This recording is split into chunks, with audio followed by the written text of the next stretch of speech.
Have you ever found yourself pausing, perhaps during a quiet moment in your day, and wondering about the future? Not just your own future, perhaps, but the future of those you hold most dear. Your spouse, your partner, maybe your aging parents. It's a natural part of getting older, this looking ahead. But sometimes those thoughts drift towards a specific kind of what if. What if their needs change? What if they begin to require more help, more support, more care than they do right now? It's a sensitive thought, often tinged with worry, but it's one that touches the lives of so many of us as we navigate our later years. The possibility of stepping into the role of a caregiver or supporting a loved one who needs care is a reality that many encounter, often unexpectedly. Thinking about becoming a caregiver isn't always easy. It can bring up a complex mix of emotions. There's the deep love and commitment you feel for your spouse or parent, the unquestionable desire to be there for them, to ensure their comfort and well-being. That loyalty runs deep.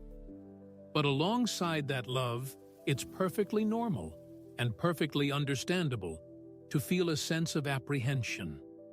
You might wonder, will I be able to handle it? Do I have the physical strength, the emotional resilience, the practical knowledge? What will it mean for my own life, my own plans, my own health? These aren't selfish thoughts. They are honest human concerns that arise when contemplating such a significant potential shift in your life and responsibilities. You might picture scenarios, a sudden health crisis, like a stroke or a serious fall, that instantly changes everything. Or perhaps you envision a more gradual change, the slow creep of forgetfulness, the increasing difficulty with mobility, the subtle signs that tell you things are shifting and more support might soon be needed. Both possibilities carry their own weight, their own unique set of challenges and uncertainties. The truth is, we live in a time where people are living longer, which is wonderful news in many ways. But it also means that the period where someone might need assistance, whether due to chronic illness, mobility issues, cognitive decline, or simply the general frailties of advanced age, can also be longer. This isn't something previous generations necessarily faced on the same scale. The traditional family structures have also changed for many. Adult children might live far away, or perhaps you find yourself part of the sandwich generation, still feeling some responsibility towards your own children or grandchildren, while also seeing the growing needs of your parents. Or, perhaps most commonly in later life, the focus shifts to your spouse or partner, the person you've shared decades with, and the thought of one of you needing significant care from the other becomes a very real consideration. It's a landscape many of us are navigating, often without a map. Acknowledging this possibility, this potential future, isn't about dwelling on the negative. Far from it. It's about recognizing a reality and empowering yourself with foresight. Think of it like preparing for retirement itself. Most of us spent years planning, saving, thinking about what that stage of life would look like. We didn't just stumble into it unprepared, hoping for the best. Preparing for the potential need for caregiving, whether you are the one giving or receiving, deserves that same level of thoughtful consideration. It's an act of love, really. Love for your family members, ensuring you can support them effectively if the need arises. And love for yourself, ensuring you don't face a crisis feeling completely overwhelmed and unprepared. The shock of a sudden caregiving situation can be immense, emotionally and practically. Having thought through some of the possibilities beforehand, having had conversations, having gathered some basic information, this can make an enormous difference during a potentially stressful time. It can transform a feeling of panic into a sense of readiness, a feeling of being adrift into a sense of having some anchors in place. So, what does this preparation actually look like? It's not about having all the answers right now or predicting the future with perfect accuracy. It's about starting a process. It involves several key areas that we're going to explore together in our time here. First, there's the practical side of things. This includes understanding the potential financial implications, what resources are available, what costs might be involved, how insurance or government programs might play a role. It also involves legal considerations, things like power of attorney for finances and health care, living wills, and understanding your loved one's wishes. And it involves thinking about the physical environment. Could the home need modifications? What support services exist in your community? These practical steps form a crucial foundation. But preparation isn't just about logistics. It's profoundly emotional and relational too. It involves having open and honest conversations, often difficult ones, with your spouse, your parents, and perhaps other family members.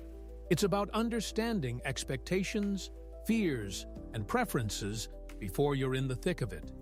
How does your loved one envision their future care? What roles do different family members see themselves playing? It also involves preparing yourself emotionally. This means acknowledging the potential stresses involved in caregiving, understanding the importance of setting boundaries, recognizing the signs of burnout, and knowing where to turn for emotional support for yourself. Because looking after the caregiver is just as vital as looking after the person receiving care. Neglecting your own well-being helps no one in the long run. Finally, preparation involves knowing where to find help. You are not alone on this potential journey. There is a wealth of resources available, from community organizations and support groups to professional care services and government agencies. Knowing how to identify, access, and navigate these resources is a key part of being prepared. It's about building a support network before you desperately need one.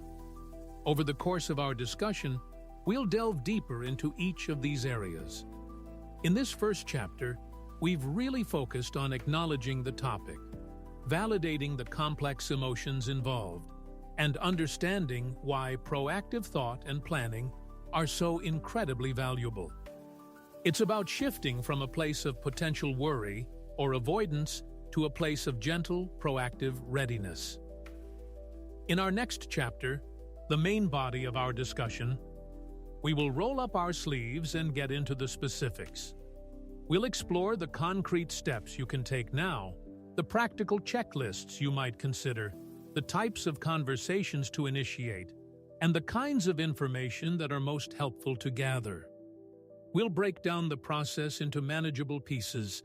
Then, in our concluding chapter, we'll bring everything together, summarizing the key strategies, offering reflections on maintaining resilience and hope, and reinforcing the message that preparation is an ongoing process, an act of profound care for both your loved ones and yourself. The goal isn't to anticipate every possible scenario, but to build a foundation of knowledge, communication, and resources so that if and when the time comes, you can face it with greater confidence, compassion, and a sense of preparedness. Thinking about this now is a gift you give to your future self and to those you care about most. All right, now that we've acknowledged the importance of thinking ahead about potential caregiving needs, let's move into the heart of the matter. The practical steps you can begin to take. It's easy to feel overwhelmed by the prospect, but breaking it down into manageable actions can make all the difference. Think of this chapter as our shared toolkit, filled with strategies and information designed not to add worry, but to build confidence and a sense of readiness. Remember, this isn't about predicting the future, but about preparing for possibilities in a calm and considered way. Perhaps the most crucial, and often the most delicate first step, is initiating conversations with your loved ones, your spouse, your parents. This forms the relational foundation upon which all other preparations rest. Why is this so vital? Because without understanding their wishes, preferences, and fears, you're essentially navigating in the dark. Making decisions during a crisis is incredibly stressful, and it's infinitely harder if you're unsure what the person you care for would actually want. However, starting these conversations can feel daunting. You might worry about upsetting them, seeming morbid, or overstepping boundaries. The key is often a gentle, gradual approach. Choose a calm, unhurried moment, perhaps not right after a doctor's appointment or during a stressful event. You could frame it as part of your own planning.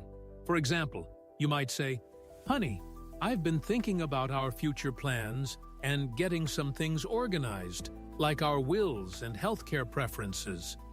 It made me realize we should probably talk about what we'd both want if one of us needed more help down the road." Or with parents, "Mom, Dad, I was doing some reading about planning ahead, and it got me thinking. I want to make sure I understand what's important to you both as you get older, especially regarding health decisions or where you'd prefer to live if things get more challenging." What should these conversations cover? Key topics include their preferences for care. Would they strongly prefer to stay at home for as long as possible? Perhaps with in-home help? Are they open to the idea of assisted living if needed? What are their thoughts on nursing homes? It's also vital, though sensitive, to discuss end-of-life wishes. Do they have specific thoughts about medical interventions, resuscitation, or hospice care? Have they considered appointing someone to make healthcare decisions if they become unable to? This is where documents like a healthcare power of attorney or advance directive come in, which we'll discuss more later. Listen more than you talk. Validate their feelings, even if they express resistance or discomfort initially. Maybe the first conversation just opens the door. You might need several chats over time. Consider taking simple notes afterwards, perhaps summarizing what you understood their key wishes to be. Imagine the relief years down the line, facing a difficult choice, and knowing, truly knowing, you are honoring their desires because you had these conversations. Contrast that with the anguish of guessing, or families disagreeing because no one ever asked. A friend of mine, let's call her Sarah, put off talking to her father about his wishes. When he had a sudden stroke, Sarah and her siblings were left scrambling, arguing over treatment options and potential living arrangements, adding immense stress to an already heartbreaking situation. Another family I know, the Millers, made a point of having these talks yearly. When Mrs. Miller needed more care, the transition, while still emotional, was smoother because everyone understood her preferences, documented years before. Flowing naturally from these conversations is the next practical step: gathering essential information. This isn't about prying, it's about creating a central, accessible resource that can be invaluable in an emergency, or if you need to step in to help manage affairs. Think of it as creating an in case of emergency binder or file. During a health crisis, the last thing you want is to be frantically searching for insurance cards, medication lists, or doctors' phone numbers. So, what should this information inventory include? First, medical information.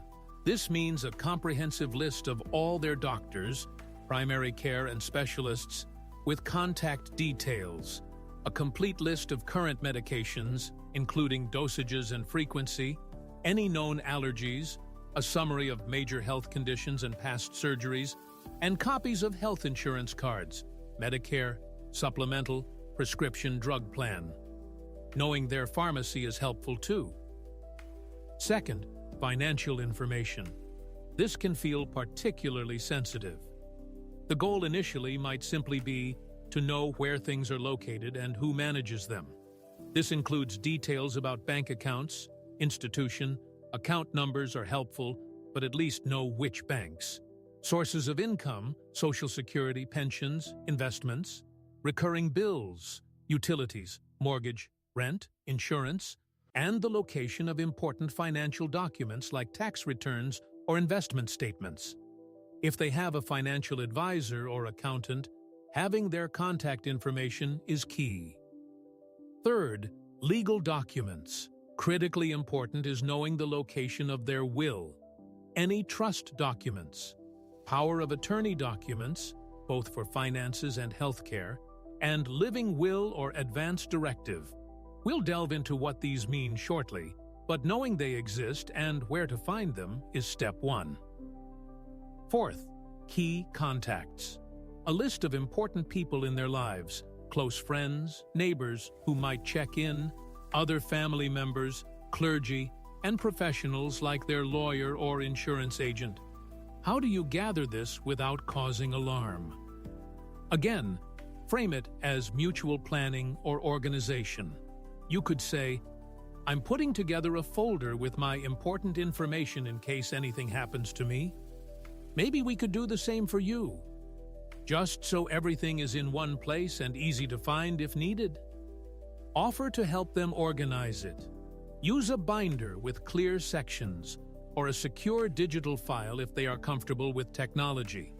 Reassure them this isn't about taking control, but about being prepared to assist effectively and reduce stress for everyone if the need arises. Having this information readily available can turn a moment of panic into a more managed response. Next, let's consider the physical environment, typically the home. Ensuring safety and accessibility becomes increasingly important as people age. This involves taking a clear-eyed look at their current living situation. Are there potential hazards? Simple things like throw rugs are notorious tripping hazards. Poor lighting, especially on stairs or pathways to the bathroom at night, can lead to falls. Clutter that obstructs walkways is another common issue. Look at the bathroom. Are there grab bars installed in the shower or tub and near the toilet? Is there a non-slip mat in the bathing area?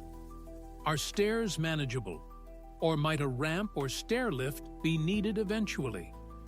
How accessible is the kitchen? Can they safely reach commonly used items?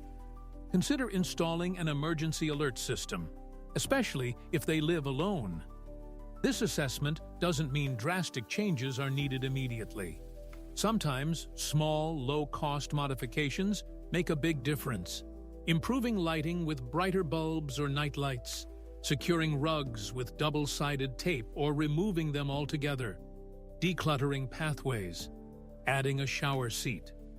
Larger modifications, like installing grab bars or ramps, might be needed later. It's helpful to have these potential needs on your radar. Involve your loved one in these discussions. Ask them if they find any areas of the home difficult or concerning. Sometimes people are hesitant to admit they're struggling, so observing how they move around the house can also provide clues.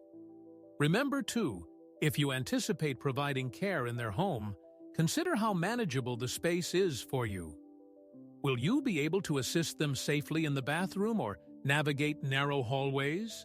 Thinking about this proactively allows for planning and gradual adjustments rather than reacting after a fall or injury occurs. Now, let's touch more deeply on the financial and legal aspects, which often feel like the most complex part of preparation. As mentioned, key legal documents include durable power of attorney for finances. This designates someone to manage financial affairs, pay bills, manage accounts, if the person becomes unable to do so themselves. It's durable, meaning it remains in effect even if they become incapacitated. Durable power of attorney for healthcare, or healthcare proxy. This appoints someone to make medical decisions on their behalf if they cannot communicate their own wishes. Living will or advance directive. This document outlines their preferences for end-of-life medical care, such as use of life support. Will. This specifies how they want their assets distributed after their death. Having these documents in place and ensuring they are legally sound and reflect current wishes is paramount. It's highly recommended to consult an elder law attorney to draft or review these documents. They can explain the nuances and ensure everything is done correctly according to your state's laws. Choosing the right person for power of attorney roles is crucial. It needs to be someone trustworthy, capable, and willing to act in the best interest of the individual. Financially, beyond knowing where assets are, it's wise to have a realistic understanding of the potential costs of care. Long-term care, whether in-home assistance, assisted living, or nursing home care, can be very expensive.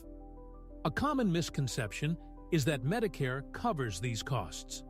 While Medicare covers short-term skilled nursing care after a qualifying hospital stay, it generally does not pay for long-term custodial care, help with daily activities like bathing, dressing, eating. Funding for long-term care typically comes from private savings, long-term care insurance, if they have a policy, or eventually, Medicaid, which has strict income and asset limits. Understanding these potential costs and funding sources, even broadly, helps in planning. Again, talking with a financial advisor or elder law attorney who specializes in long-term care planning can be incredibly beneficial. This knowledge provides peace of mind and allows for more informed decision-making down the road. Finally, an essential part of preparation is researching support resources before you're in crisis mode. Remember, you don't have to, and shouldn't aim to, do everything yourself. A vast network of support exists, but navigating it can be tricky, especially when you're already stressed. Start by identifying your local area agency on aging, AA. Almost every community in the U.S. has one, and they are a fantastic starting point, a sort of clearinghouse for information on senior services. They can provide information on things like in-home care agencies, companies that provide aids for help with personal care, household tasks, or companionship, meal delivery services, like Meals on Wheels, transportation options for seniors who no longer drive, adult day programs, providing supervised activities during the day, offering respite for caregivers, respite care services, offering short-term breaks for primary caregivers, which is absolutely vital for preventing burnout, caregiver support groups, connecting with others who understand the challenges and rewards of caregiving can be incredibly validating and helpful. These exist both in person and online. Disease-specific organizations, like the Alzheimer's Association or the American Heart Association, which offer tailored resources and support. Just knowing these types of services exist, and perhaps having contact information for your local A or a few potential home care agencies on hand, can significantly reduce anxiety. Think about Mrs. Davis, who was feeling utterly exhausted caring for her husband with dementia. She felt guilty even thinking about needing a break. A friend gently encouraged her to contact the local AA, who connected her with an adult day program and a caregiver support group. Attending the group helped her realize she wasn't alone, and the respite provided by the day program allowed her to recharge, ultimately making her a more patient and resilient caregiver. Building this awareness of your potential support network is like packing a first aid kit before a hike. You hope you won't need it, but you feel much more secure knowing it's there. These steps, initiating conversations, gathering information, assessing the home, understanding the legal and financial framework, and researching resources, form the core of practical preparation. It might seem like a lot, but remember, you don't have to tackle everything at once. Start with what feels most manageable. Even taking one small step today can make a significant difference in your future peace of mind and your ability to support your loved ones effectively and compassionately when the time comes. This preparation is truly an investment in well-being, theirs and yours. So, here we are. We've journeyed together through some potentially sensitive territory, exploring the landscape of preparing for possible future caregiving responsibilities. We started by acknowledging the quiet thoughts many of us have about the what-ifs concerning our spouses or aging parents, validating the mix of love and apprehension that often accompanies these thoughts. We recognized that thinking ahead isn't about borrowing trouble, but rather about embracing foresight, an act of profound care for both our loved ones and ourselves. It's about moving from a space of uncertainty towards one of gentle, proactive readiness. Then, in our main discussion, we rolled up our sleeves and looked at the concrete actions we can take.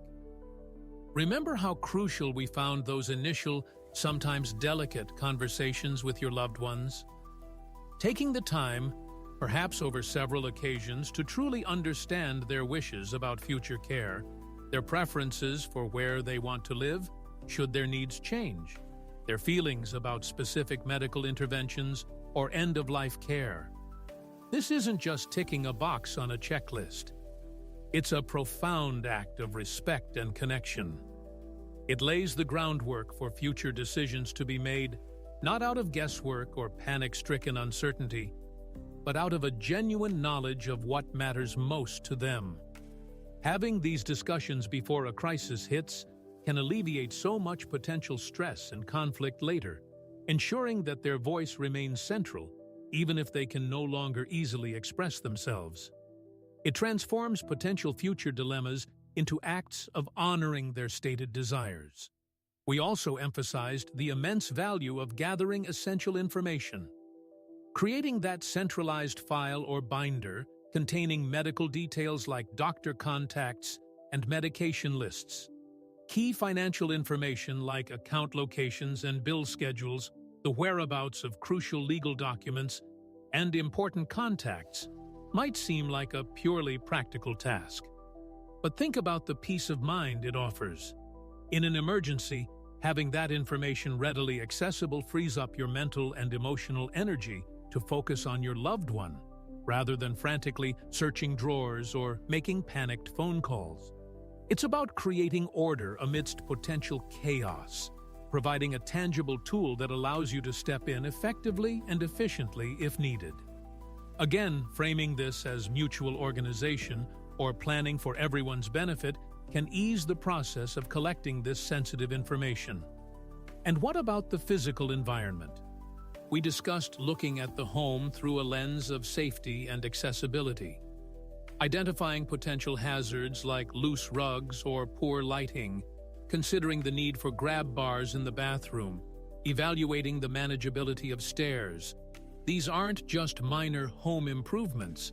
They are proactive measures that can prevent falls and injuries, preserving independence and well-being for longer. Even small adjustments can make a significant difference. And involving your loved one in this assessment, asking about their comfort and any difficulties they experience, makes it a collaborative effort focused on supporting their ability to live safely and comfortably in their familiar surroundings. It's about anticipating needs and making gradual changes, rather than being forced into reactive modifications after an accident. The legal and financial preparations we explored, while perhaps seeming the most technical, are fundamental pillars of readiness. Understanding and ensuring that key documents like durable powers of attorney for both finances and healthcare, a living will or advance directive, and a standard will are in place. And legally sound is not just administrative housekeeping. These documents are powerful tools that ensure your loved one's wishes are respected and legally protected if they become unable to manage their affairs or make decisions themselves. They designate trusted individuals to act on their behalf, preventing potential legal tangles or family disagreements during already difficult times. Consulting with an elder law attorney is often a wise investment here.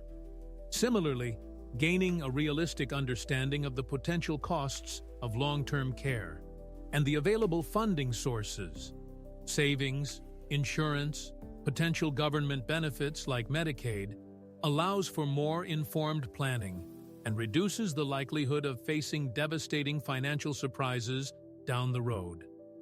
Knowledge in this domain truly is power.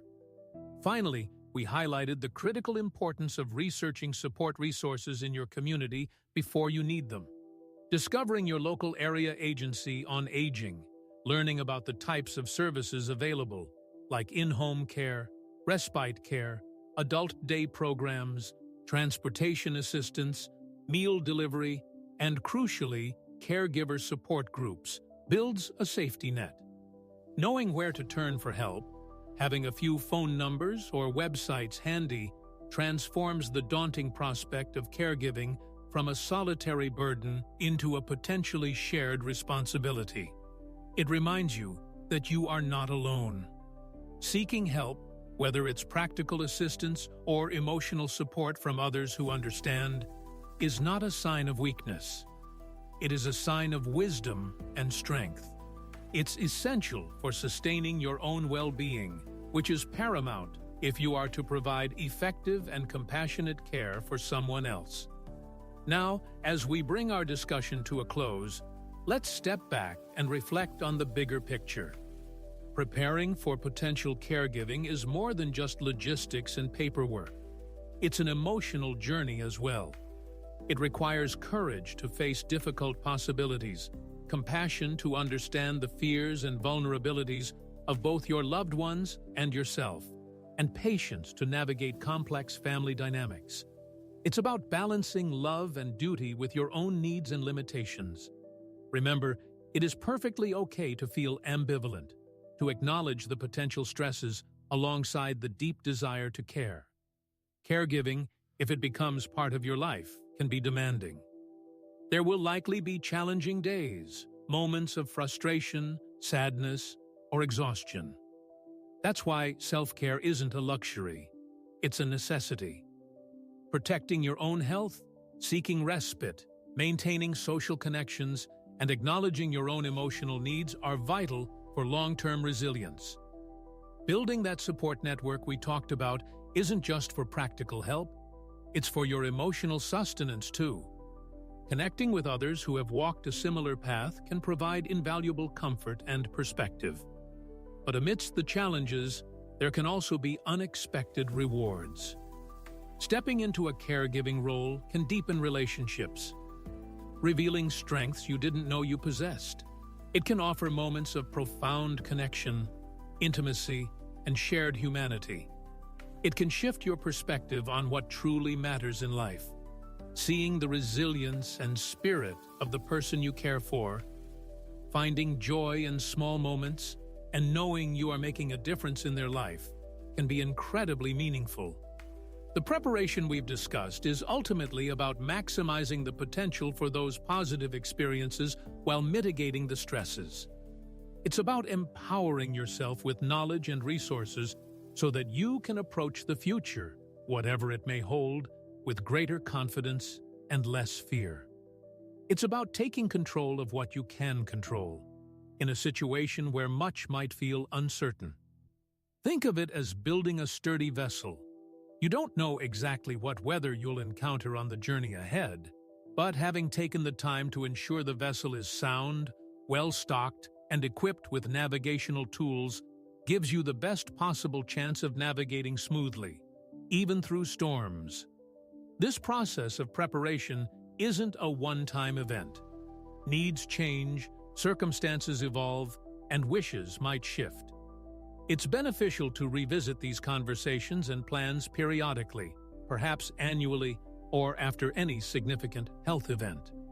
Keep the lines of communication open. Keep your information current. Continue to learn about available resources. Ultimately, engaging in this kind of thoughtful preparation is one of the greatest gifts you can give. To your spouse, to your parents, and to yourself.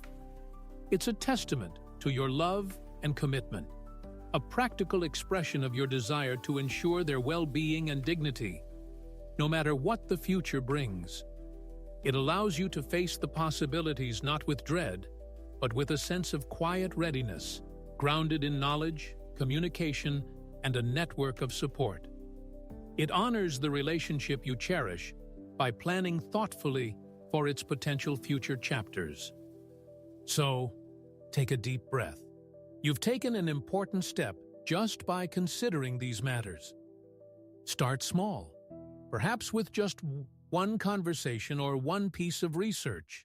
Each action you take builds that foundation of preparedness, offering peace of mind and strengthening your ability to navigate the path ahead with compassion, resilience, and grace. Planning for care is, in its deepest sense, planning for continued connection and love through all of life's seasons.